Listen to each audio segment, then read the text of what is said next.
හරි. ඊළඟට අපිට කියනවා ළමයි VCC 12යි. ඒ කියන්නේ මෙතන විදුලි සැපයුම 12යි වෝල්ට්.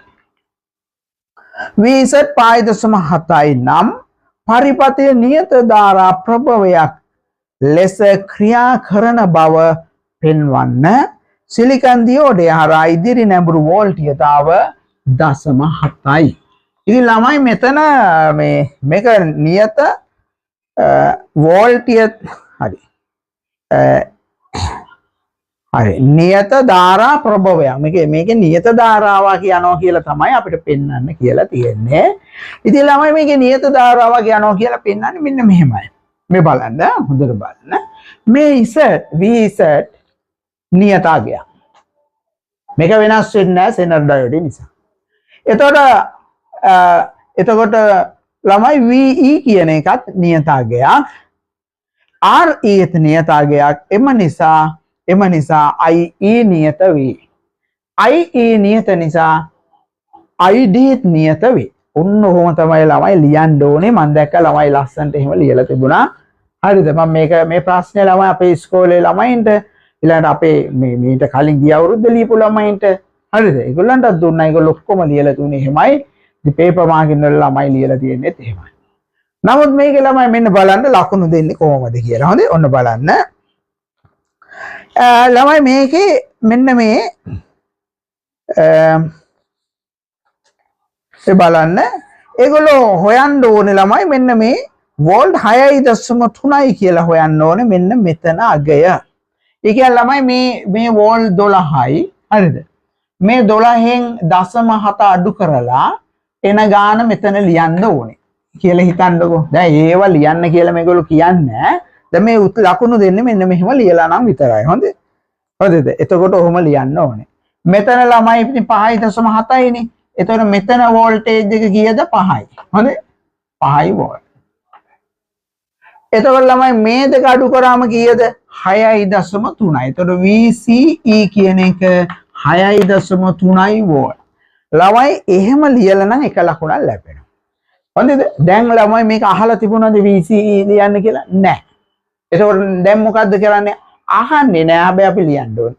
පිස්සුනේ ළමයි මේ අක්කු මේගොල්ලෝ ළමයි අතරම කියවෙනවා ළමයි. හරිද? මේ මොනවද මන් දන්නේ මේ කරන්නේ. හරිද? ප්‍රශ්නේ අහන්න බෑ. VCE හොයන්න කිව්වනම් ළමයි දන්න අය හොයනවා. දැන් ධාරාව නියත බව පෙන්වන්න කිව්වේ. ඒක ධාරාව නියත බව පෙන්වන්න විදි තියෙනවනේ මේකේ. බොහොම සරලව මේව ලියන්න ඕන දෙයකට. හරි.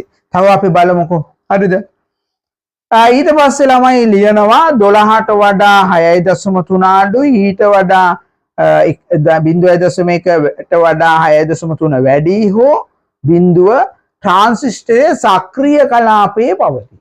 ඉතින් එහෙම එකක් මේ ලියන්න ඕනද? එහෙම එකක් ඇහුවද? නැහැ.